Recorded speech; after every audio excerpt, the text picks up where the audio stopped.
Come with us to Garrison, New Jersey, where a small-town pinball-playing sheriff finds himself put to the test against corrupt NYPD cops in 1997's Copland. Stay with us. Get ready for the 3324 podcast, where lifelong friends Dean Legiro and Eric Kuber share their love of all things music and movies. Dean has directed short films and is a music trivia buff. And Eric, trained in audio engineering, brings his extensive knowledge of music and film to the conversation as they discuss, debate, and celebrate their favorite albums, films, and much more. Welcome, friends, to the 3324 podcast. Eric. Dean. Happy New Year. Happy New Year. How are you, my friend? No big statement was coming my way. Oh, I was expecting something. You're always not at a loss for words. Just a simple salutation for today. Oh, okay. And to welcome everybody aboard. If you're watching us on YouTube, go ahead and hit the subscribe button and hit the like button. That certainly helps support the show. And if you're listening to us on any of your podcast providers, you can certainly make sure you follow us or like us or however they want you to do it. So you make sure you find out when the new episodes drop. Here's a hint: they're every Thursday. Write it down if you have a Write it down. That was kind of sexy. Put it in your notes. Write it down. Take your pen out. All right. Let's not get too. This podcast will only be 2 minutes. It's going to be it's going to be that kind of podcast tonight. And we're finished. Superhuman of you. Listen, we've got a lively group, so expect a lot of fun. This is going to be a great episode. We're looking forward to. So let's not delay, Eric, because we got some guests that we're going to be rolling out. We're going to be Rolanding out. So let's go with our first guest, Mr. Roland Uruci. He is the creator and host of the Ready Speaker podcast. You can find that on YouTube. So subscribe to us first, then go see Roland, and then subscribe to Roland. Do it in that order. Give us the first one, and then look up Ready Speaker. And Roland does great shows. He does deep dive information about movies. He really talks about cinematography and style and tone, the kind of stuff that we don't talk about here. So I'm surprised that he likes to do our show. welcome, Roland. I haven't missed an episode yet. Yes. Roland, welcome aboard, sir. Yeah. Thank you. Great to have you, Roland. Thank you. Pleasure being here. Great to be had. Let's see. In his non-Van Halen sweatshirt, but he's back in the hole from Shawshank. Gerry Sullinan is joining us once again. Greetings for this episode. How are you, Gerry? I'm well, and you? I'm doing good. Just capital. Excellent. Welcome, sir. Welcome. She's in the center finally. I didn't have to tell her to adjust her camera. I didn't have to do any direction this time. Tonight. She came prepared. She came ready to drop the hammer down on Copland. Christy Cuomo, how are you? I am well, thank you. I practiced all day. That's it, huh? Sitting in the middle? Yeah. Not moving. Felt like a Hollywood. Last but not least, we call him the professor of our podcast. He is the sometimes the dissenting voice, but always brings cogent conversation. How do you like that? Teach. Is that a $50 word? That's a $50 word. Yeah. I guess sometimes I bring it. I'm not always cogent, right? Okay. Coherent? How about coherent? Sometimes. Mr. Nick Leshi, welcome aboard. How are you? Thank you. I'm doing great. Love doing this. So thanks for having me back. Yes. Always a pleasure, sir. Always. Yeah. As long as you keep paying your monthly dues, you get to do episodes. That's, you remit that invoice and you're good to go. I'm a little behind, but I'll get it. You shouldn't have said that. Now we're going to have to just... All right. Nick won't be able to stay for the whole episode, so we'll move on. But no, anyway, we're talking about easily from the day I saw it, and I saw it in the theater, one of my top 10 favorite films of all time. Wow. Which is Copland. Surprising? Is that a surprise? Top 10, yeah, I would think. Yeah, it is in my top 10. Yeah. I absolutely... Top 10 shot in Garrison? Or is it... It wasn't shot in Garrison. Garrison is in... Well, that's the confusing part. Is there is... There is no a Garrison. Garrison in New York, but there's not a Garrison in New Jersey. But no, it's top 10 of all time. I really love this film from the moment I saw it, when I walked into the theater to when I walked out. And you know what? There may be some dissenting opinions. That's okay, because it's been nice having you on the show. So.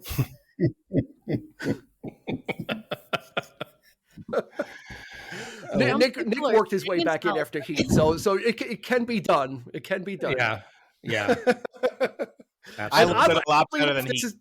And oddly enough, this is another De Niro film, and it has another face-off with one of his early day classic actors as well, which we'll get to. But let me get to the stats first, and then we'll dive into this. So this was released in August of 1997, written and directed by James Mangold. This was only his second film, amazingly enough, as well. His first film was a movie called Heavy, which didn't even make $1 million. I couldn't even find how much it was made for. But anyway, we'll get to that soon. This had a $15 million budget, surprisingly enough, and only made $63.7 million box office. So for the star power that this had, you could probably say this wasn't a resounding hit. No, which is odd, you know. So let's go around. Roland, when did you first enter Copland?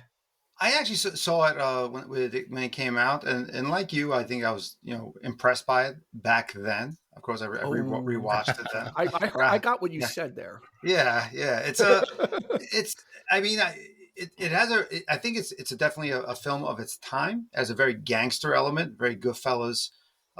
Even now, I'm actually have it up, so I'm looking at the trailer and looping for me. But even Fort Apache the Bronx has a very similar feel to Fort Apache the Bronx. Mm-hmm. So it has, like, you can see the influences of the time of it. I really don't think it holds up for me in a rewatch, and there's a few reasons. There's things that work for me that I don't think it can be done today, where you can't critique cop culture the way this critique cop culture back then, as it's definitely shifted in the last 20 years. You could never do a film or storyline like this where everyone's corrupt and there's no redeemable character, really, except the guy who seems almost like he's on the short bus. Yes. That's which we'll get to that too. Yeah.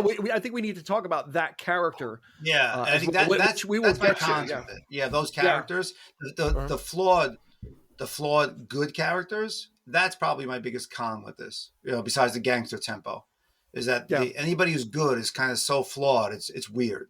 Well, everything is shades of gray in this film. Yeah, it's just to what degree are you? Yeah.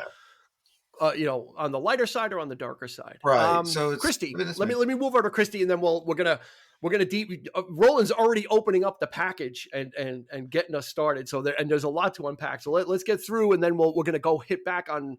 I definitely want to turn around on the Freddie Heflin character and what's his deal there. So Christy, what about you?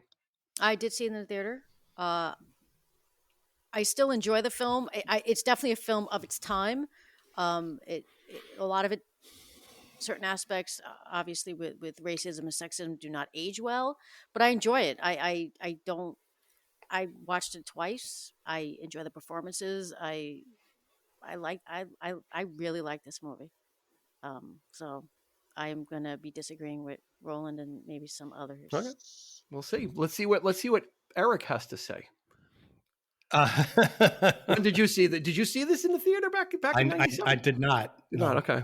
I saw it maybe a year later. I rented it. Did you just say a year ago? By your recommendation. Was it my command? Was I heavy-handed in my recommendation? No, you said it's like, oh man, you got to see this film. I rented it. I honestly, I didn't think much of it. Or Dean at the time. So I thought it was a solid, good, cop thriller. Mm-hmm. But for me, I had a problem with the cast. The casting is what the problem is for me. And I guess we'll get into that. We will get into that. There's point number 2, or that may even be point number 1. Gerry, what you got? I don't remember when I first saw it. Right now, I kind of feel like that scene where they're Superboys walking out to the pool, because when I rewatched this, on Sunday and Monday, I was just like, what the hell did I ever like about this film? Oh no. Oh no. And a lot of it, we've already touched on some things, but I seriously, and I legitimately remember liking it when it came out on the list of things to subjects here. I thought, yeah, that'll be good. And when I just rewatched it, I will never get that 3.5 hours of my life back again. I feel like I'm getting sandbagged in this episode. I thought I was the only one tonight, honestly. All right. Throwing a lifeline to Nick Leshi. It's odd that Dean and I are the guy who hated Heat. No. Yeah. The guy who hated Heat is now the guy I'm relying on to be my savior. What am I, Swiss cheese? Jesus, I'm in a bad way.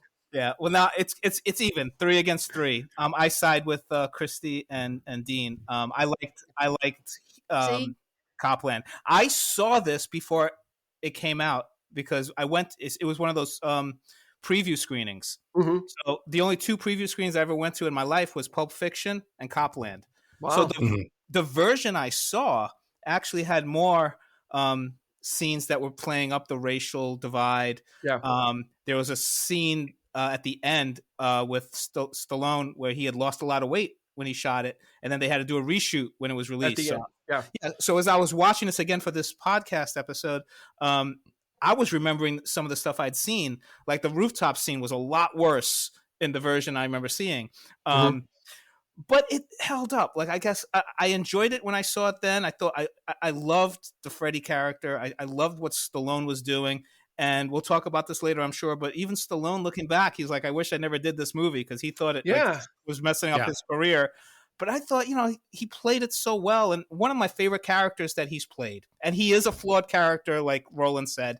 And that's part of what I like about it, I think, But we can talk about that. But Stallone's reaction to the non-success of this film was quite interesting. Yeah, because he was doing Daylight and Cliffhanger. I mean, he was he had put the Rockies behind him for the most part by the 90s until Rocky V, but was kind of becoming in the Stallone, the Van Damme, that whole action hero genre. He was firmly in it. So for him to do a straight up drama like this and really kind of test his dramatic chops and be the antithesis of what he was, gaining 40 pounds but not muscle, was very interesting. So yeah, let's roll through the cast just because it is one of the most expansive casts, and you could take that you could take that both ways. I think you could take it as this cast is overloaded, or you could take it as this is like the Avengers of casting for a New York film. This is a New York film as well. So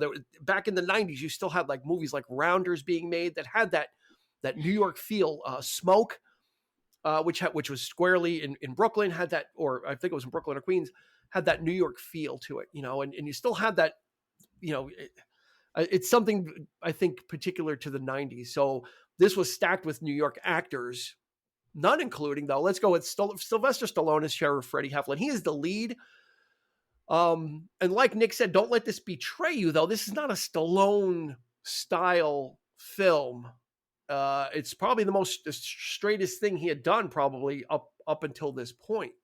Harvey Keitel, great. He was kind of in a career renaissance coming off Reservoir Dogs in 92.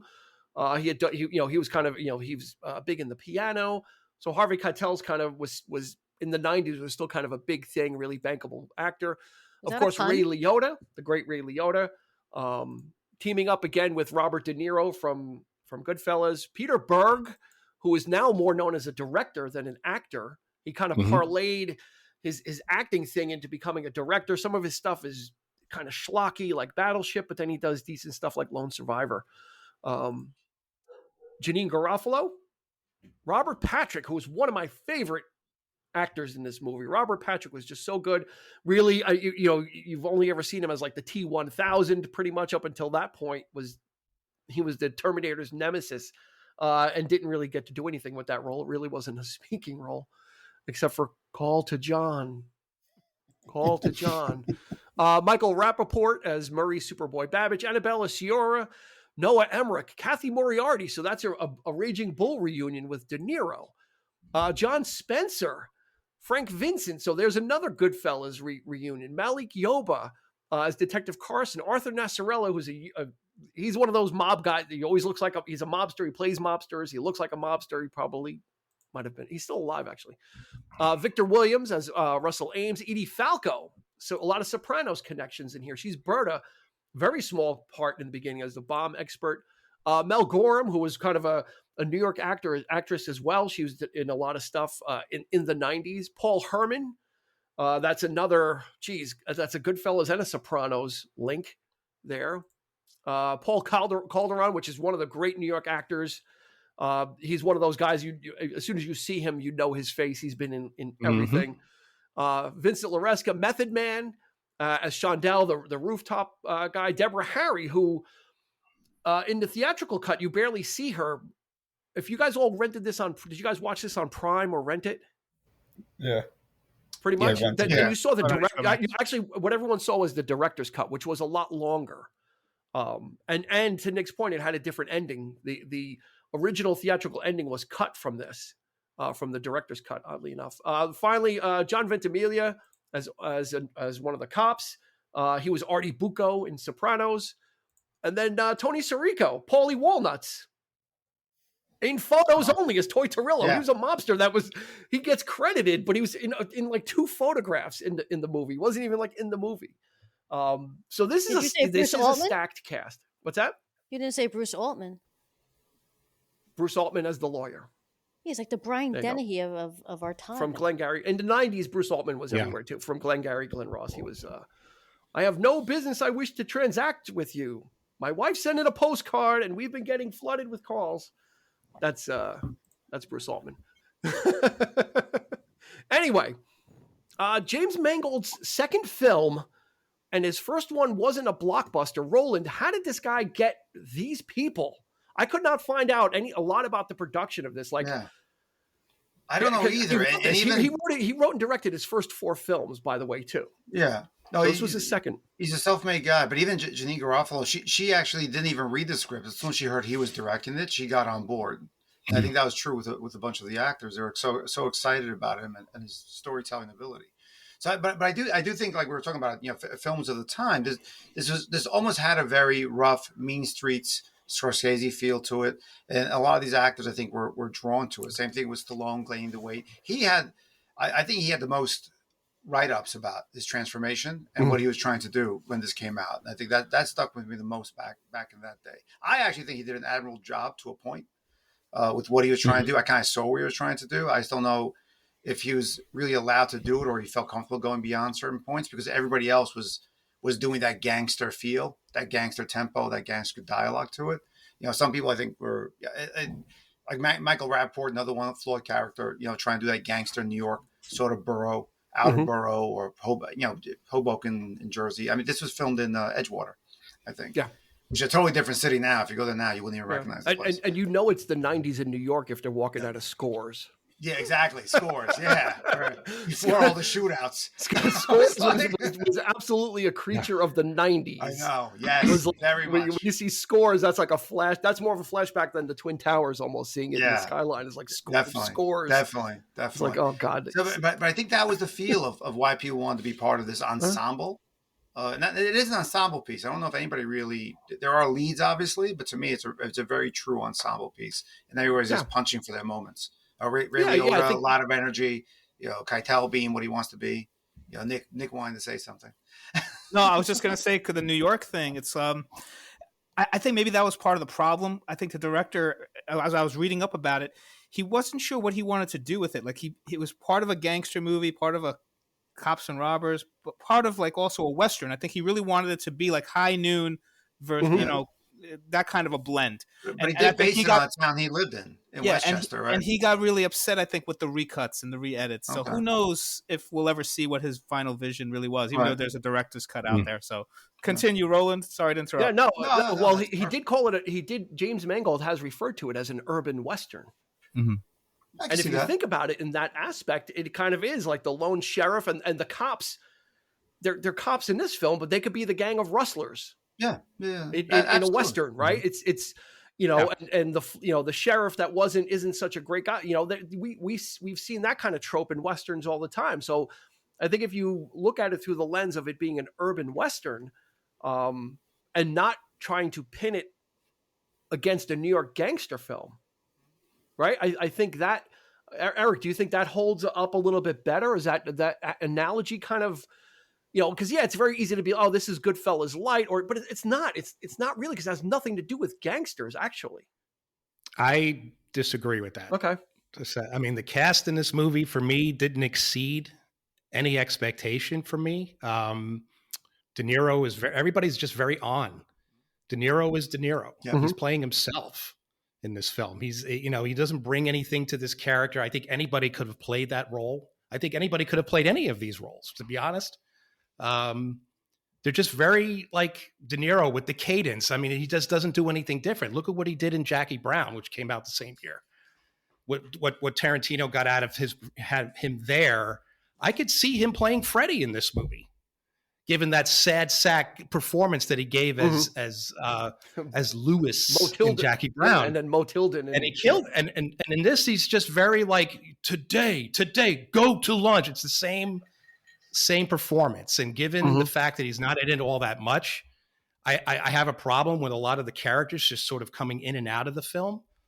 He sets a lot of things up and then they just kind of disappear in the movie, especially the women. Is that because you're expecting De Niro to have a larger role in the film?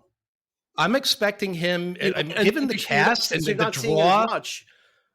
Everybody's everybody's talking about how great this cast is, but I don't feel like this. To me, the cast is distracting to a certain degree because it is a good script. I think it would have benefited more had it been a grittier, more sort of like indie feel. And I think Mangold even said, I think I read that he didn't see any of these actors in this movie. Yeah. I don't know who's responsible for the casting of this film. Is it Harvey Weinstein when he got Miramax to do it? Did he have a say? Who knows? But I feel like it's a distraction because I like the story. It is a very pretty much a straightforward Western type of thing. You know who the bad guys are. Everybody is set. There's very little like moral ambiguity happening in this film. You don't really get into the characters' heads all that much. Everybody's pretty much in their zone, and you know what to expect. Like Harvey Keitel, he's a scumbag from the very beginning. So and nothing in his performance, nothing in this film tells me anything more than he's just a bad guy. You don't. Is there a reason why he's doing the things that he's doing? I don't get that in this film. It's very pretty much straightforward. And then by the end of the film, it feels like a Stallone movie to me because everybody's out of it. Everybody, all of a sudden, they just turn their backs on him. The Janine Garofalo, she's there. You think that she's going to be like sitting on his shoulder the whole time. Wake the fuck up. What are you doing? Why are you letting this happen? That didn't happen. She, you barely see her, and then she's packing up to go back upstate. And I'm like, I don't care. Bye. It's like what, she just turns her back on him, and he's just left alone, walking tall. And then for me, it just became a Stallone movie by the end of it. So that's just, my opinion. But Christy, let's move over to Christy, and then we'll go back to I think Roland. I think to Roland's point before, it's an ensemble piece, right? So I'm not going to compare it to Pulp Fiction, but it has that where you have multiple different characters and no one's really the star, and there's so much going on, and I think it's there's some reality to it. Janine Garofalo's character in real life would probably, if she figured out that the mafia is involved with the cops, now she works for the sheriff's department. Who gives a fuck? Like she's trying to catch speeders and she can't pull anyone over. She can't do her job. I'd leave too. Like, I'm gonna die for this job. Like she's not looking to be the heroine. You want too much. You're expecting too much from her. There you go. That's not what I got from her opening scene. When she's in the car, you expect her to be that pain in the ass to Stallone, to be on him. the whole time. But the fact that she's barely in the movie. Well, also, I would agree with you. I would agree with you, Christy, if there was more for her to chew on in this movie. And I feel like it's 1997. There's a lot of like so let's take that into because we're looking at it from 2023 right now. It's 1997. So there's five main women in this. None of them likable except for Monica. I think really none of them are actually are redeemable women. They're all kind of shits. If you look at it. Yeah, that's true. So all of them. Except for Monica, who's in it briefly and then gets torched. So it's literally, jeez, wow. But so I think it just plays well. Too? Hey, yeah. You got a problem with trying to help a girl out. You can't call that redeeming. Well, if she sells to you, it is. She seems nicer than the others. But yeah. So Gerry, do you agree with Eric? I mean, what were you kind of said that you were excited and I want to do this episode. Then you watched it. So what happened? I think the biggest part of it was besides Murray and the pool. But explain that. Why was that a problem for you? Because Gerry doesn't like. I mean, given the whole swim. Given the whole, all the actors and stuff, and I'm not even like a huge movie buff, I think, to the level of you guys, but even I could tell that's a really good cast coming at me. And it was, I mean, as we broached before with Freddie, I mean, I get what he's trying to do, but I get the feeling, the way he played it was like a little kid that you gave a badge to and everyone would pretend he's a cop. Like even that wasn't convincing. And the way he tried to end it, by one of my favorite parts of that was when De Niro, told him he blew it. Yeah. Because he came in thinking he's going to save it. And I'm like, no, you're as crappy as the rest of it. Yeah. I think most of it was the acting, just none of it was convincing. They just kind of read the lines to me, and I just didn't get anything from it. In the shootout at the end, the way the three bad guys died was the worst dying. Like I believed Robert Patrick as the T-1000 more than I believed him as the cop getting shot. And it just plus the other thing was, these guys are all in it and they're, they have all these scams going. The plan with Superboy was just, how did they ever think any of that was going to work?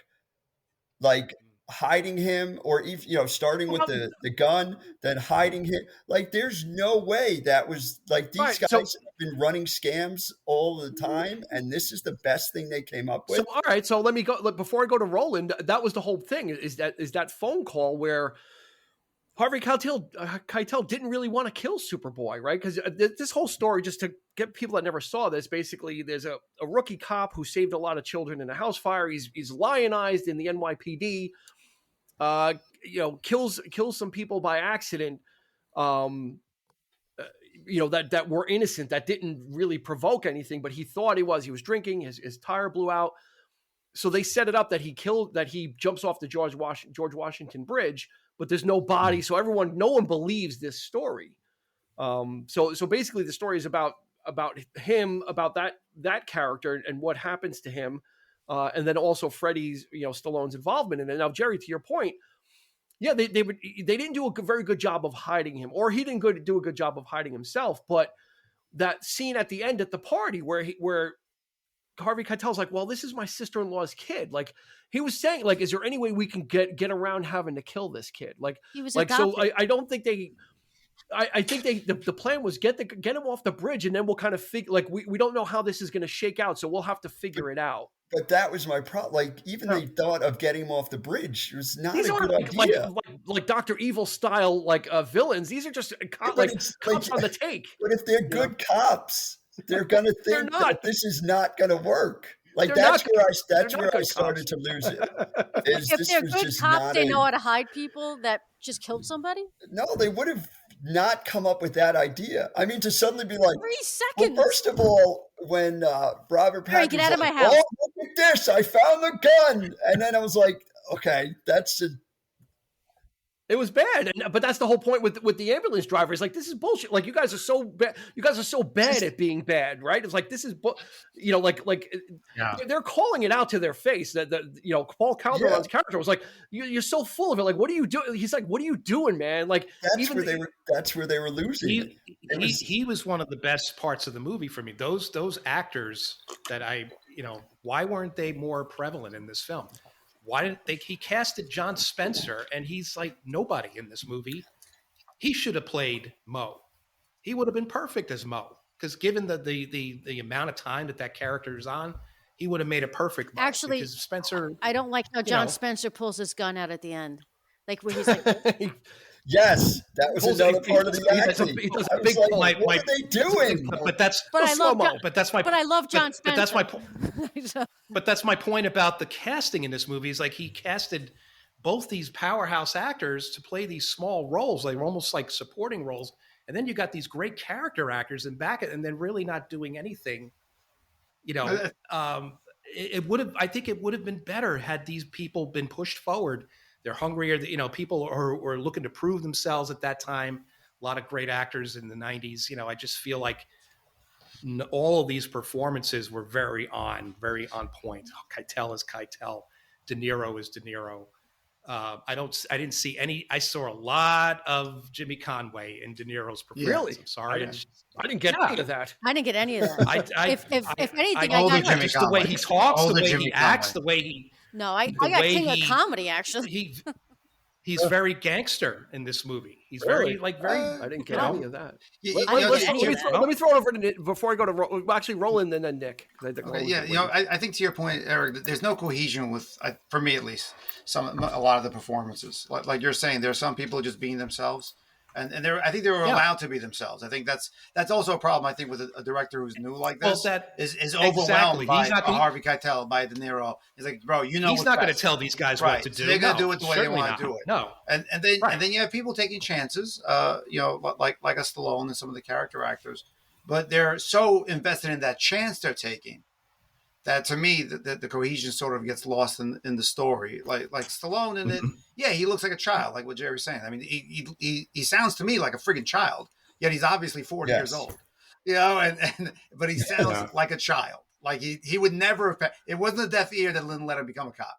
It was him. You get the impression that you got the impression that he's slow-witted. Yeah, he's like Rocky in that sense. So, but he's trying to play up the deaf factor, right? I guess. So it's just weird to me. I don't think he's slow.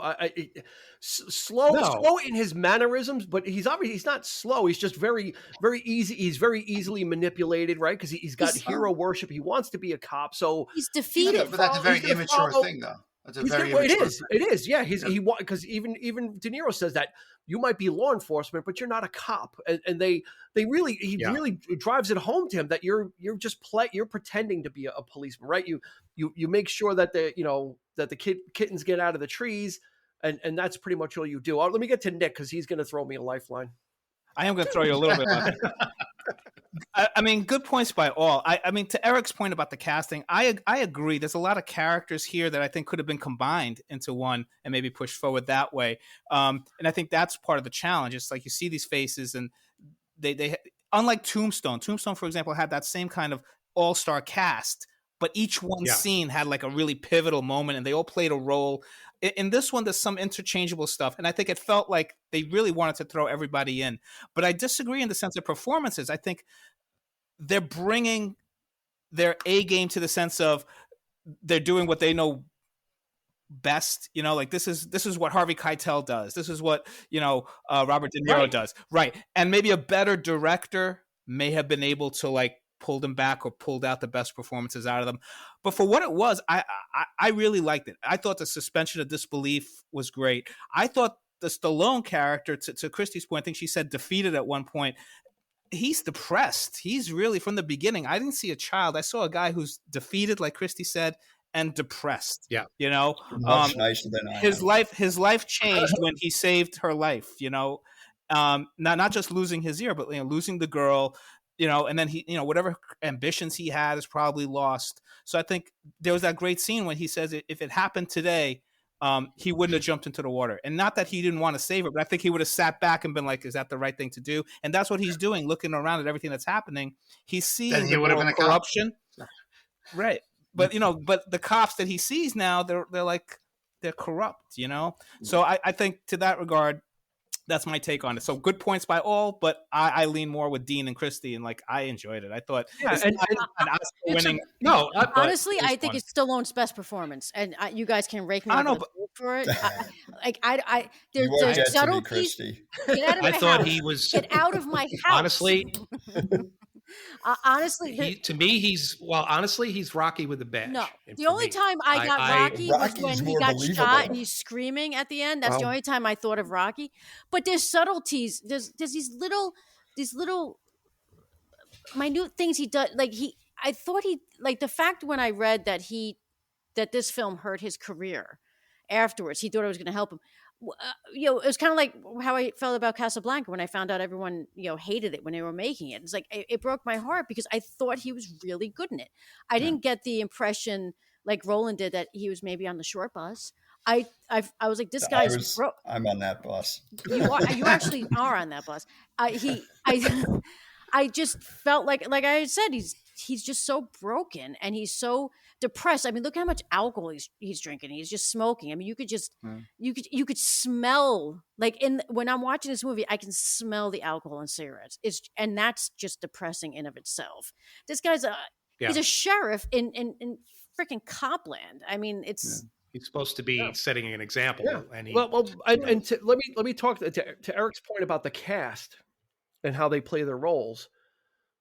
Again, if you look at this from the standpoint of a Western, you need to know who's wearing the black hats, right? In Westerns, I totally agree. So you're going to get Keitel as he's going to be a bad, you need to know that he's a black hat guy. You need to know that Robert Patrick are black hats.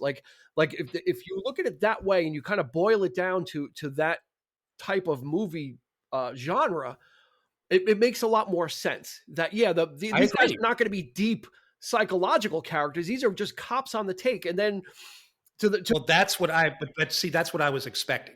Yeah. I didn't see it as, I wasn't looking for a Western. I was necessarily, I was looking for like a Serpico, or, something of that vein where it's just, and then a little bit more complex, but it was just very, the simplicity of the script is great, but given the cast, for me, it kind of takes me out of it because they're acting exactly as you're expecting more. I'm expecting a little bit more of the realism, the grittiness of a great character actor bringing everything they have to these roles. These guys didn't have to work hard to do what they did. No. Keitel didn't have to really, they know what they're doing right from the get-go. So they came in and they just kind of here it is, and they didn't do anything really that drastically different. So you feel like they called it in. Yeah, but you know what? That was half the fun, is just seeing Harvey Keitel be in a comfortable role. That's my point. Yes, it's a very, very likable movie for that reason. So you could just of course you're gonna like it. Watching him spar with De Niro is just great. It's great stuff. Now to Freddie about what his role, and Keitel says it at the end. Your plan is the plan of a boy. And that's how they look at him. They look at he's looked at as he might be looked at. They might look at him as a simpleton, right? Because they grossly underestimate him, right? Some of the decisions he makes, like to keep Superboy in the jail overnight. It's again, if you look at it from a Western, that's what they would do. The sheriff would be holed up in this one horse town until help came. So you have to if you position this in the Western genre, it makes a lot of sense. When it gets out of that, it doesn't make sense why wouldn't you just take him now into the city? But that's not the sandbox we're playing in is in one of these older time movies where the good guy is going to stand off against all the bad guys. So, Christy? Yeah, Nick was raising his hand. Nick had his hand up next. I was going to say with defending Sly's character, because it's you see him evolve. Though at the beginning you think he's maybe simple, but then at the end you see he's a great targetsman. Like he could shoot the bullseye 5 times. He starts, once he gets his motivation back, he goes in and he realizes that Figgy set fire himself, like it was an arson.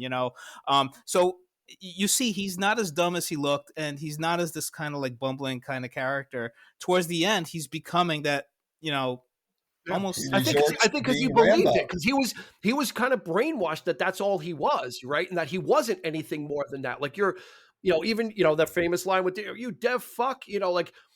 I hope that cupcake makes a mess. Like nobody thinks that he can do it because he hasn't proved otherwise. So it's not like, he's a great sleuth or a great detective. He just hasn't ever tried to put those skills to use because he served his purpose within Copland. But does he just have blinders on?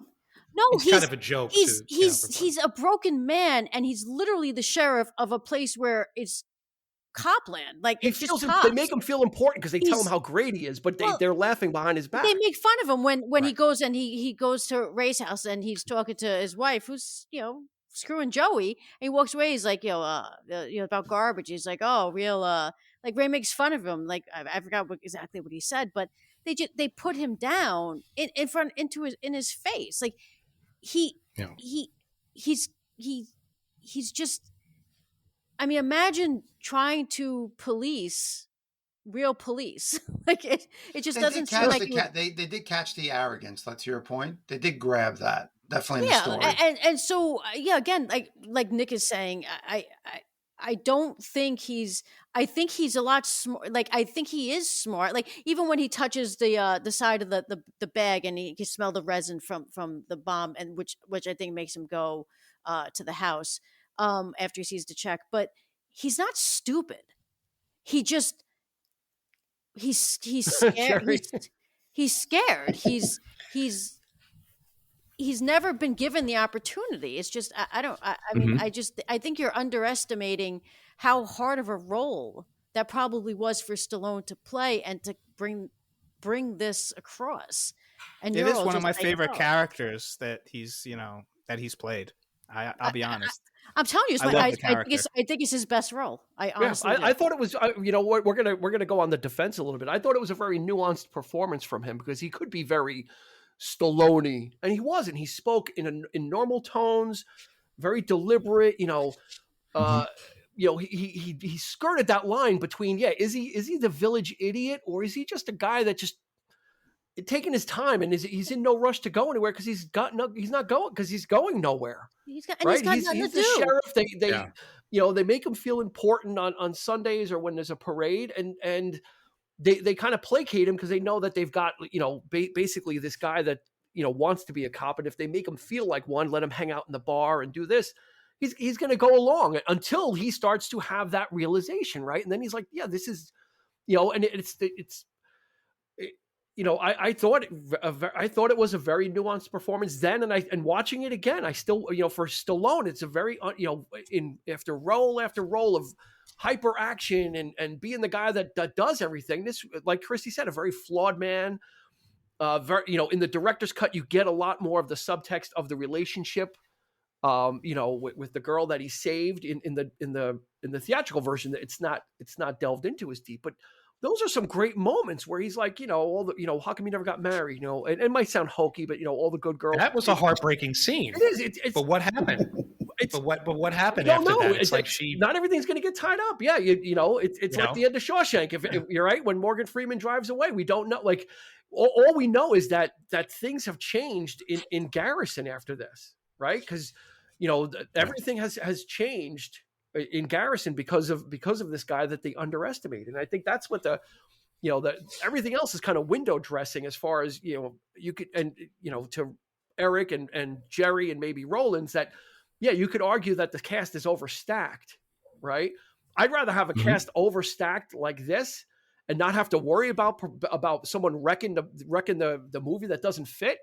Put De Niro in a small role. He'll kill it. He'll slay it. Roland, what do you got?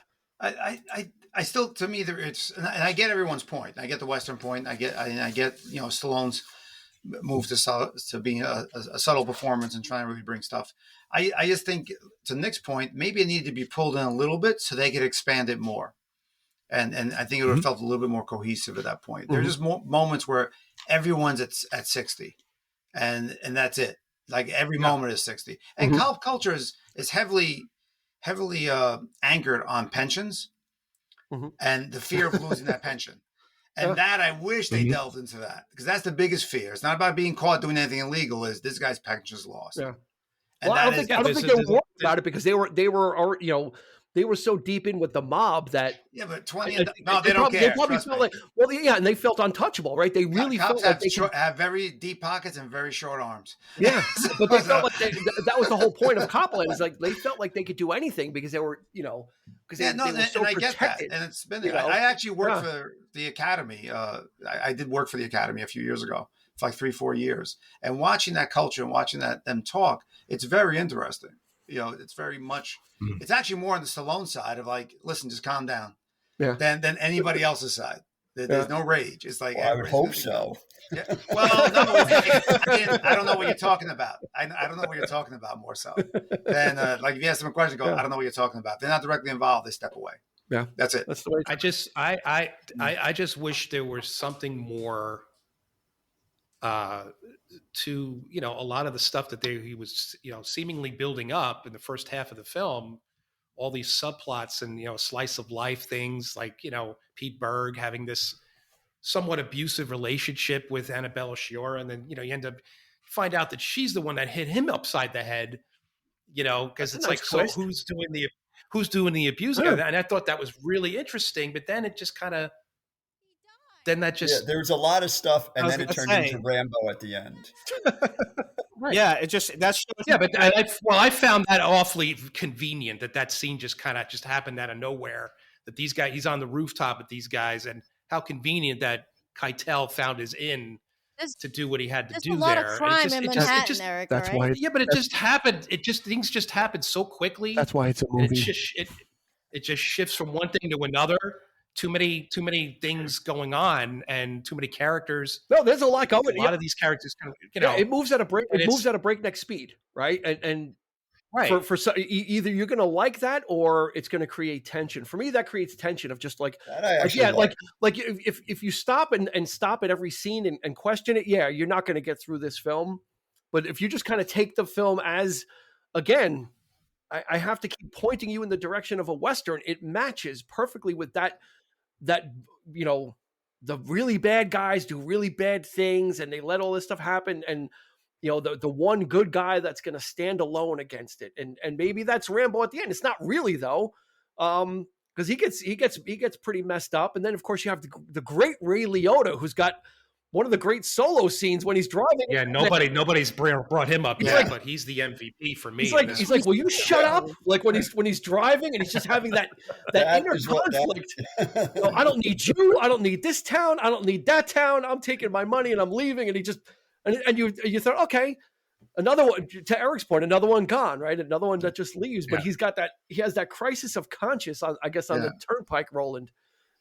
He's like Han Solo. He literally turns around and right. I mean, that was again. That was like the side. That was like the deputy. Even the deputy didn't want to stay. Right. He's like, oh, my wife doesn't want me to stay. Well, he was the only one that was really on Freddy's side the whole time. He's the guy that really was, And I feel like they were almost the same character in the sense that they were going through the same kind of thing. Mm-hmm. He had his baggage, which, that whole bit about his partner, they didn't go into a lot of detail about that, but that there was something there. But there was a lot of bitterness there and a lot of animosity. But he could have been Freddy, though. I mean, Ray Liotta could have played the part of Freddy. Yeah. Why is there another character? Well, actually, interesting, Eric. I'm almost positive I read that they each wanted to play the other's part. That Ray Liotta wanted to play Freddy. Probably would have better. They wanted to give it to Gary Sinise, I hear too. Like he was in the running for Freddy, which that would have been interesting. Because if you see that, like in Apollo 13 or even Forrest Gump, where he can do that depressed state, right? We've seen that from him. So but I think seeing it from Stallone is really what the shocker is, because you're expecting.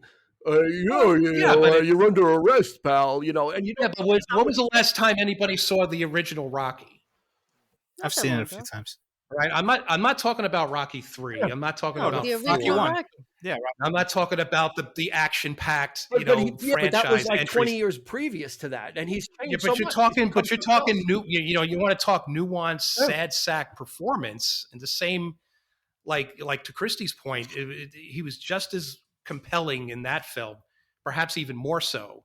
But he always kept a positive attitude about stuff, right? So in a way, obviously Rocky's a lot more likable. You're always on his side, but Freddie, it's just kind of like. Yeah, I don't know if I really like it. I'm waiting. I'm waiting. Yeah, I'm waiting for something to. You know what I'm Ray surprised? Liotta go, even though Ray Liotta was a killer. So Conscious only went so far. Yeah. You guys bring up Jimmy Conway. So he has a gray hat on. Yeah, well, everybody does. Most of them do have gray hats. When you're not going to compare Ray Liotta to his character in Goodfellas. That I got when he's all coked up. Oh, definitely, definitely. I saw that. Yeah, well, there's even a shot that was like right from. I mean, it's the same shot that the camera like zooming in on when he's sitting at the bar with Fred. That was right out of Goodfellas. Yeah. You can see, Henry Hill right there. The way he, put that shot in. And that's not to take away from Ray Liotta's performance, because I think Ray Liotta was phenomenal in this. What's that? He was amazing. He was. I said that was not to take away from Ray Liotta's performance. Yeah, he did a great performance. But it was played definitely to the Goodfellas. Yeah, like I agree. He upped. Yeah, like that. Yeah. That I didn't get Jimmy Conway from De Niro, but I totally. Well, I'm talking about the way De Niro delivers. The way he delivers his lines. It's that same. No, he reminded me of King of Comedy. Today, but it's always like, look at me, go to lunch, it's the same. Yeah, but he was the polar opposite of Neil McCauley that he had just done in Heat. He totally did not look like Neil McCauley, totally did not act like him. So. No, and that was a nuanced performance. Yeah. Neil McCauley. See, but that's my point. He's got range. Here, he wasn't really trying to do anything. I disagree. Because he didn't need to. Nick, I'm with you. Because if I may flash whatever Nick says. Yeah, let me flash back to Heat since we bring up Heat. Because Al Pacino, you talk about overacting in that. Like that's where I hated Al Pacino's performance. I'm sorry, I'm gonna have to interrupt. But listen, did you just do Saturday Night Live? No, he did Saturday Night Fever impersonation. The way he said Al Pacino. Al Pacino. But listen, Al Pacino. There you go. But in this case, I think De Niro actually played it well, because all that stuff when he's like throwing the papers around, and then when he's yelling at Stallone's character Freddie, that was an act. That was him putting on an act in front of everybody. He's like we've been shut down.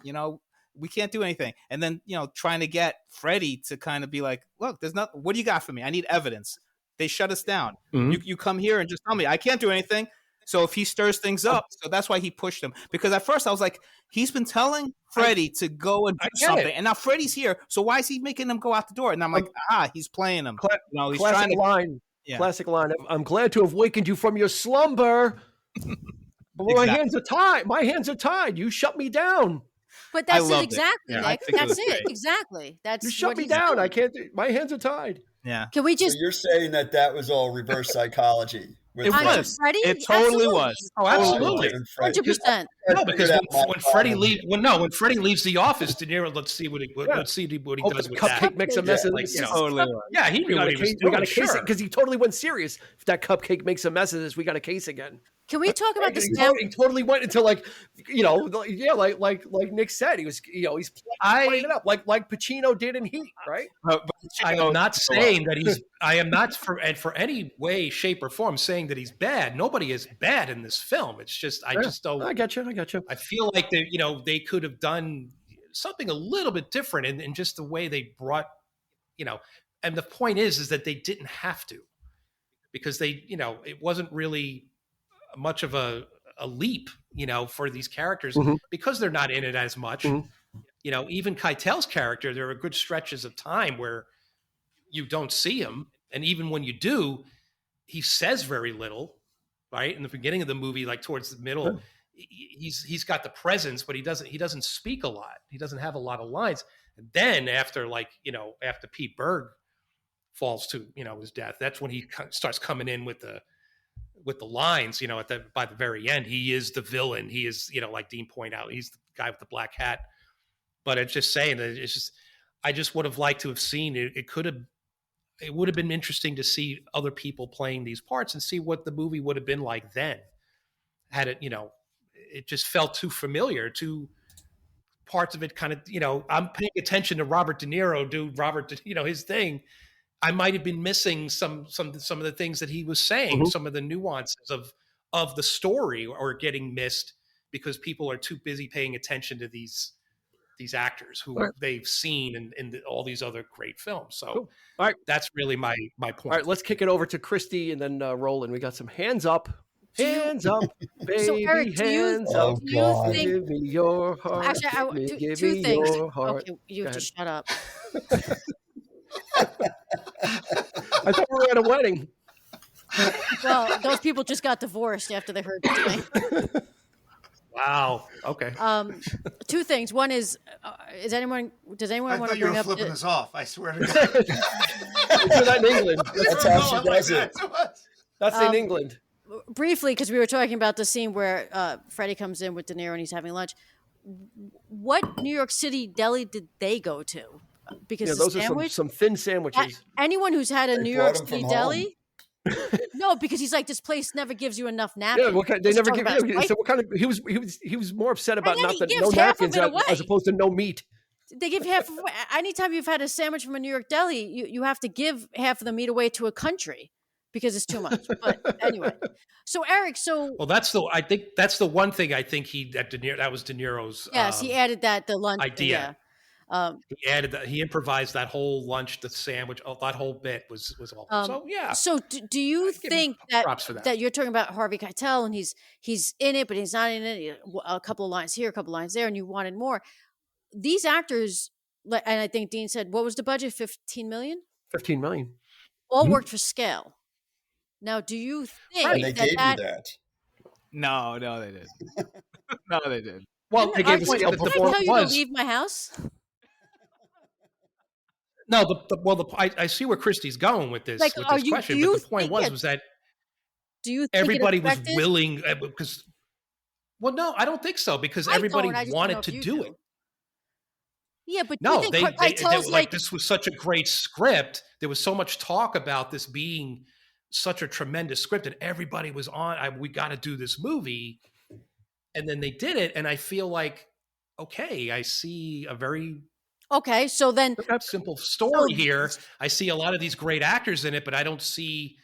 So then, I see a lot of people coming and going, and it's just very. It doesn't. It's very confusing as to what it's trying to be. So do you think I don't see the sort of the greatness? So then, do you think it's the opposite? They came in and said, "Yeah, I'm working for scale, but I want to help this Mangold guy, and I'm going to give him my De Niro." It's a definite coup for Mangold. It's a shot in the arm for Mangold for sure. Giving them these performances that were, quote unquote, maybe expected from previous performances. Is that what you think might have happened? Yeah, I think so. Because I like I said, like we pointed out before, Mangold wasn't going to tell De Niro what to do. It's only his second movie. Who the hell is this guy? But we'll help you out. Yeah. But we're going to, but we're not going to give you, they didn't have to, like I said, they didn't have to work hard in this thing. It wasn't like they came in and it was such a different thing, like I see De Niro's playing, they're just very straight on. They're just all on. And to me, it shouldn't be anything wrong with it. But to me, there was, because they were too on for my taste. It was like, I wanted something, I was expecting something a little more, and I didn't get it. I got a really great, solid cop thriller, which is what I got. It's, it's pretty much, it's an easy watch. It's I don't dislike the film, but I want more from it, given the fact that is it a Goodfellas? No. Is it a Serpico? No. Is it a Departed? No. Is it, those movies really were, to me, at a higher level. Got it. In the sense of the style of the, what the actors brought to it, so there was and the psychological aspects too of, what was going on too. Right. But anyway, kick it over to Roland. What you got? Yeah, I was just going to say that, it definitely, for me at least, it picks up once everything starts falling apart. I think that's where the film really gets its legs. for me. Mhm. When everything's, I mean, like you said, like Eric's saying, like, or even Gerry's saying, what a stupid plan. But, they think it's going to work because things have worked. I think it Mhm. sort of gets its legs for me once things really start falling apart and, the castle's crumbling. Probably the other thing, and I've mentioned this on other podcasts, is you have a Scorsese film and they're very particular about sound design, the shots, all the tools they have to make a great film, to make that great rhythm and tempo. Mm-hmm. I think some of that this director was learning still at this point. Yeah, so the sound is very weak. as well. Sound design is very weak. Some of the shots I probably wouldn't have done. They're a little bit plain and flat. And looking at that, I definitely get the Western feel, especially like when he's talking to those kids in the street. Hey, get out of here! Don't bother this kid anymore. He's playing a good cop essentially for everybody and not going after anybody. But definitely, I think the production value. I'm looking at his resume. He's doing the next Indiana Jones, and he did Logan, which is one of my freaking favorite. That's one of my top 10. Yeah, that's the thing. Is he's learned. This was his second film in, and I'm still gonna advocate that this, with the star power you have, there's enough to chew on for everybody. I think that there's plenty to go around. That I don't need a full bodied De Niro.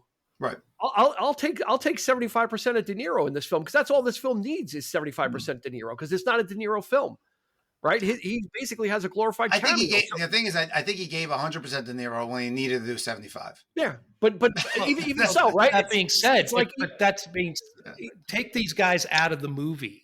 Does it just become another Sylvester Stallone film? No, because he's playing. You say that he's playing something. He's playing. You say that you don't need a full on. They're glorified cameos, but yes, that's. But meaning that I'll take an overstacked cast like this any day, because I know what I'm going to get. I don't need to be guessing. For a movie like this, you want to know who the bad guys are, and I don't want to guess if some new actor is going to try and give some different portrayal and put a different spin. No, I need to know who the black hats are, right? I want the bad guys need to be bad. Right. And we need to see it, but Freddie doesn't. That's the whole point is these guys are bad. And Freddie is just, he's enamored with them. It's hero worship. It's whatever it is. And he just doesn't see it, but we see it. We know it.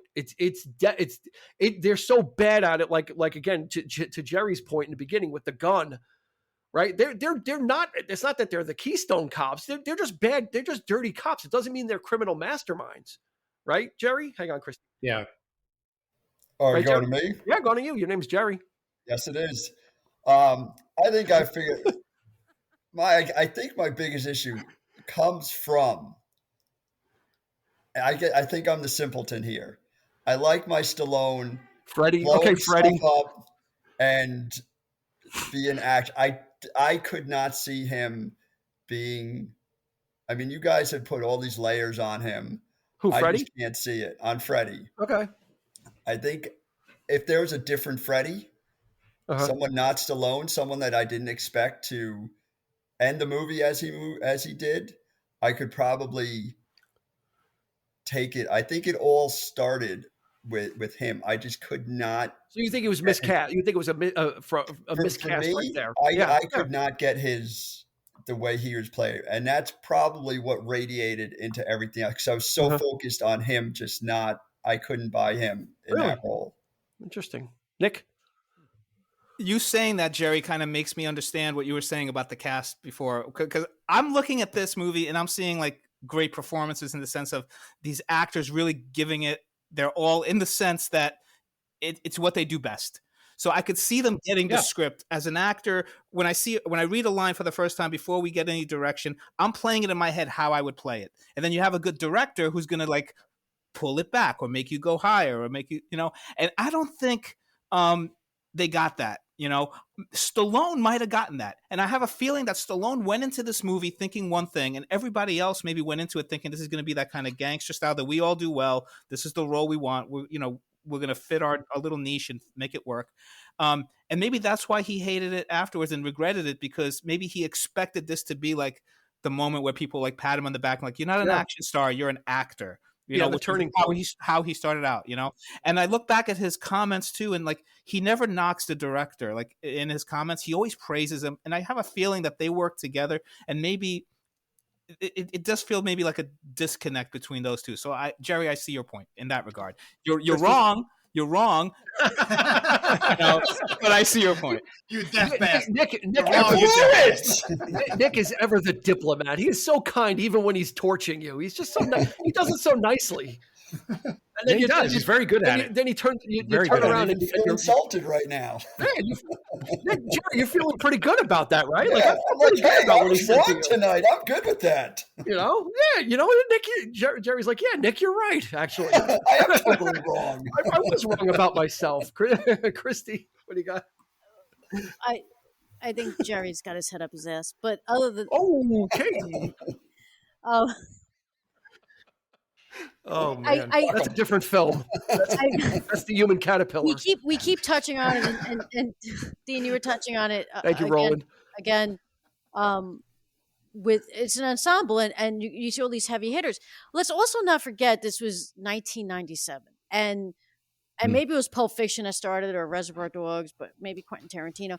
But we were in a decade of ensemble movies: L.A. Confidential, Usual Suspects. Oh yeah, and Mangold.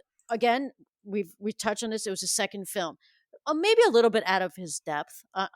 Here on being able to manage this major cast, but I think we're just. I think some of you are just expecting too much. Like you're just not. But aren't those the guys you expected from? But they gave me what I wanted. Like I don't know what you want. And like you weren't expecting anything. I don't know what you wanted from Christy. De Niro Christy, I had Jerry saying, "Nick, you're right. I was wrong," and now you're bringing him back. What's going on here? I've known Jerry. Nick, you need to insult me again. I think you need to tell me I'm wrong again. Jerry's like, turn this ship around. We're heading back. Like I don't know. Like what was so bad about, like, you're so down on Stallone's performance. It's like, what did you want him to be Rocky in this? Like, what did you want? Well, I told you, I obviously am of the ilk that Stallone should be blowing crap up and fighting everybody. Like I do. The story wasn't bad, but I think it all radiates from I could not buy him in that role. But why? He was just because just the way, I mean, I guess I can't stand, I mean, this is where I think maybe if someone else was in it, I can't stand that type of person that just gets walked over by everybody. I mean, just the first scene with Garofalo when, they are treating her like crap. And I know this was 97, and even then that was looked upon it like as bad, but he was just like, oh, is this a new car? It looks good, and leaves. And I know he's just defeated or if you want to say he's given up, but like, to me, like people like that are just, I almost side more with at least what you're getting with the guys in the black hats. Mm-hmm. With Freddie. He was all, letting them get by because he wants to be them. He wants to be their friend. So you have a problem with the actual when it starts to go bad, Stallone. and he can't understand, even though if you're saying that it was reverse psychology, Freddie doesn't get that, but he can't understand why don't you want to help me? I'm doing what you said, because now they shut it. The mayor shut down the case, and Freddie has to freaking he doesn't get that in his head that you didn't have the cojones to stand up when we had a chance, and now we can't do anything. And he just did a lot of did he really think he'd go to One Police Plaza and no one would notice him? I just think. It's not Stallone when you don't like. So leave Stallone out. No, it's not a deep film. I'm not saying that this is. You don't like the character of Freddie. I think it dawned on me. A different actor probably would have made that. No, you don't like the character, and you need to admit that now. I don't like that type of character, but a different actor probably could have portrayed that because I am going in with the bias of I like Stallone as Rambo and Rocky and everything he presents now. So that is a bias on me, that where you guys could see Stallone's an actor. I see Stallone as he's the action hero. That's probably what a lot of people had a problem with is someone who, just like Schwarzenegger, right? Like all of a sudden he does Kindergarten Cop, and he probably took the right way to do it. He did something so extreme, a big time comedy, that people, he was almost making fun of himself. Where this was him Stallone trying to pivot into something a little more serious. And people don't know how to. Yeah, if you see the poster, you see Stallone and he's in the front, and you think it's a Stallone film because you just saw Daylight and you just saw a Cliffhanger, right? So if you go into it expecting that, either you're going to be disappointed or you're not going to know what to make of the film. But then actors would never step out of their comfort zone, and that's an unrealistic and unfair. I think he was Stallone by the end. By the end, the point is, by the end of it, he is the action star because he blows everybody away. He's First Blood, so he takes care of business as he usually does. Jerry, if he tied a bandana around his head, would you like change it better? Their sound. Yeah. Band will change its sound, and you'll be like, I love these guys when they started, and now they're like, people loved Smash Mouth when they were a punk band. Smash Mouth. People didn't understand that. They got popular when they did pop music. And then when people would hear their punk stuff, they were like, what is this crap? Obviously, you saw the mashup of Smash Mouth and Sugar Ray, and those were your two bands. That's fine. I can't believe we're at the point where we're equating Copland to Smash Mouth. That's how far we've fallen in this episode. I understand your point of actors want to test themselves. I get that, and it does work. And I'm sure there's instances where I've seen that it worked. But like Stallone had, and even things you see now, like it's just like Dean said, you know what you're getting when you walk into that. And I guess rewatching it, I guess I lost a lot of that, and it just didn't translate for me. Stallone probably agrees with you. I mean, that's in hindsight. He probably thinks he was miscast in it. He probably thinks he shouldn't have done it, right? So that's a sad thing. Sad state. Jerry, you're just a Stallone apologist. No, Jerry was just smart. Right, so I think we need to wind this up. I think this is probably one of the most spirited and divided episodes we've ever had. Eric, what do you think? Absolutely. Right? I think this was like Heat was a gang up on Nick. Nick. Yeah, I thought I was going to take all the heat. Nick, for this 3-3. In Heat, Nick was like Mad Max Beyond Thunderdome. 2 men enter and 1 man leaves. He was like Russell Crowe in Gladiator. But this one was a little more equally matched. So I'm not going to bother asking if there were any favorite scenes. May I? May I? For those that are interested, go ahead. And I think it ties up to what we were saying. I love the scene where he's right, that pivoting moment when he's about to kind of say, he's looking at all the evidence, and then the Deputy Bill says, not everybody in Garrison is a murderer, right? Yeah. And he says something like, nah, that they just close their eyes and, look the other way, just like I've been doing. I love that line. I love that scene. It's understated, but it's like, that's the moment when he's like, it explains what he was before that scene, everything he was doing, and now what he's about to become, because he's like, enough, I'm opening my eyes. And so I love that scene. And I think that kind of sums up the movie right there. Cool. I'm just going to make one observation about the film that I noticed upon watching it this time.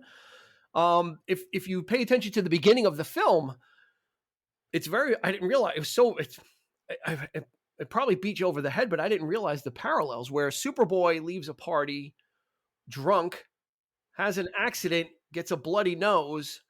Freddy is at a bar, leaves drunk, has a car accident, and gets a bloody nose as well. It's the same thing. Yeah. And it's kind of like, I don't know. I don't know if that was setting up the parallels between the two. That they're very similar characters. What's that? They're very similar characters. Yeah. Their portrayal, in their diction, everything. Yeah, I kind of didn't, for some reason didn't pick up on it like the first 50 times I saw it. Dean, I did notate within the first 6 minutes of the film, like drunk driving's happening, car accidents are happening, bloody noses are happening. Like I actually wrote that down. I'm like, within the first 6 minutes of the movie. Yeah, it was driving drunk. It was 97. Yeah, I mean, and they're putting it was okay back then. Cops are putting cops in cars drunk. They're like, you can't drive? Geez, you guys are like creepers back here. Yeah. There's so many great, so many great lines. This is a very quotable film, but we didn't talk about any of the women. The jury is divided on it, which is not a bad thing. I think I'm going to still, for me, it's one of my favorites, and it's always going to be one of my favorites. So you guys have not put one chink, Roland, not one chink in the armor. Have you done? You have not even dented the Copland armor. I'm gonna write it as a musical, and then we'll see. Welcome to Copland. That's it. And I'm gonna cast Michael Rappaport in it again because no one mentioned him tonight. And it's great. Hugh Jackman can play the Harvey Keitel character. Yes. Since he's so good on Broadway. Will Ferrell. All very good points being married. Yep. What's that? Yep. Will Ferrell. It's funny you bring him up, Christy, because who do you think, if he had been just a little bit older at this, and you see him now, I think Adam Sandler could have played Freddy. What? I probably would have bought that more than actually. Adam Sandler is another good example of someone who steps out of their comfort zone. He was good in Uncut Gems. Uncut Gems. Punch-Drunk Love. I can't see him as this. Did you see Hustle? Yeah, but he's already playing, even in his screwball comedies at the time, the Happy Madison comedies. He's already like the underdog character, right? I think he could definitely do the sad you sack. Eat pieces of shit for breakfast. Eats pieces of shit for breakfast. Yeah, no, Eric, I can see that, Eric. I see it. I can see it. Visually, definitely. I think visually, I could definitely see it. But especially now, Jerry, would you be able to? So then, would you have a hard time buying that? Seeing like Adam Sandler, goofy childlike Adam Sandler, because he broke out of that pretty quick with Punch Drunk Love. Actually, he never saw back in the '90s. But are you saying that you can't buy anybody that does that, or was it just particularly Stallone? As we wrap this up, I could see, to use like an extreme, I could see a Sandler, because to me, Sandler's going from goofy to like Stallone. It's more of a visual thing, I think, to me. And I just because he's so iconically Rambo and Rocky. That's why he had to add the weight. I mean, it wouldn't. I had heard that, and I get that, but it's still not enough. He still ended it by being. You just can't be satisfied, Jerry. Yeah, you just can't be satisfied. I just need him to be a little smarter.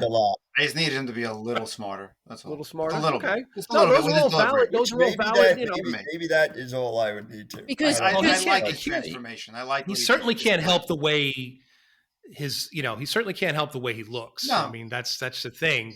He even said he appears like that way but he's not, because of, he's got the slanted eye, the sunken eye. Yeah. He can't help that. That's whatever. But yeah, to me, it was I think for me, there are probably one too many shots of close-ups of him in this movie where you're just kind of like a little sad. You can't. I see what Jerry's trying to say there. No, you don't.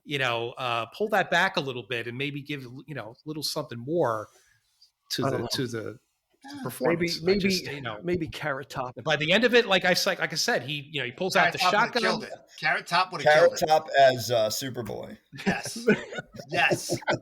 The musical. And by the way, and Gallagher as Mo Tilden. Gallagher as the IA. Gallagher. Damn it. They never give you napkins with these watermelons. We're going to do an episode of recasting movies with genre-specific other people. Yes, just comedians. Love Jerry Seinfeld as the Keitel character. That's all. That's what we're going to do. We're going to recast films with other genre-specific people, which would be fun. Stand-up comedians. That was a good one. Would have been perfect. Or Sam Kinison as Mo Tilden. You blew it. Ah! All right. So who would Pauly Shore play? I'm just curious. The Weasel. He would be Ray Liotta's character. Oh, the Weasel. Now we're putting things together. now this is like Copland that you want to see, right? Yeah. And he's like Copland. Oh, Lordy. All right, that's going to do it for this episode. The jury is split. No one has swapped sides. Unlike Not 12 since college. Angry Men, we did not sway any jurors. Everyone held firm, which is perfectly fine and great. Go see what the big deal is about then. See why this is so divisive. This little film from 1987 with a small, paltry $15 million 1997. budget. I said 1997. No, you didn't. 87. I said 97. Go back and listen. 87. I will. I don't have to have it read back to me. Listen, I did say 97. Dean's going to cleverly edit that out and fix it. You better believe it. Fix it in post. Small Yeah, film fix in that with 1997. With a Rambo clip. Just put a Rambo clip over it, and that's it. 1874.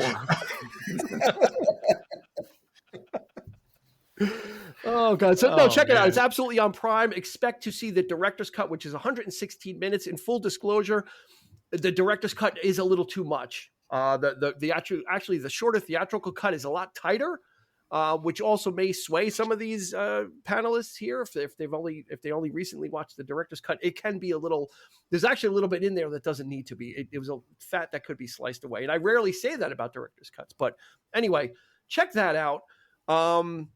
Thank you, Nick Leshi. Thank you for being on the side of the Coplanders, and thank you, Christy, as well, for being on the side of the Coplanders. Jerry, You mean the right side. Yes. Jerry. This Adam is it for me, right? Adam Sandler. Oh no, Eric said Adam Sandler. I got it. I said Okay. it. You agreed, Jerry. I did. Check out Roland Uruci, Ready Speaker podcast. Eric has guested on that. Nick has guested on it. So if you want to see some highbrow talk and not me editing in different years into the podcast, check out Roland Uruci on Ready Speaker. That's on YouTube. So go ahead and check out his video episodes. He does a lot of great and current content. Not the old shabby stuff that me and Eric drag out. We drag out the old skeletons. Roland does a little bit more topical and timely stuff. So absolutely check him out. Ready Speaker on YouTube. So thank you, Nick. Thank you, Jerry. Thank you, Christy, for being on the side of the Coplanders as well. Thank you, Roland and Eric, as always. My best bud. But we fell on different sides of this one. This is the first time, I think. Hey, total respect, man. I think it's a good, solid thriller. There we go. You know, I just expected. All right, as we close out, Eric changed his mind, so that's 4 for Copland and 2 for. So we're gonna. No. That is exactly what I was fishing for, and I got it at the end.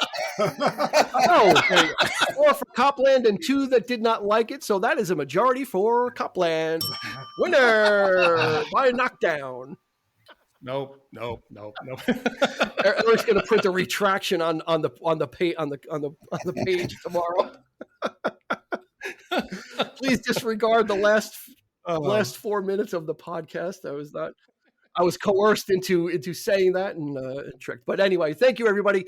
Find us on your favorite podcast provider: Spotify, Apple, iTunes, Google, all those great ones. And we put new and old episodes up on YouTube as well. So after you go see Roland, go check out what we're doing. So for Nick, for Roland, for Jerry, for Christy, and of course, for Eric, I'm asking you, Dean is asking you to please be kind and rewind.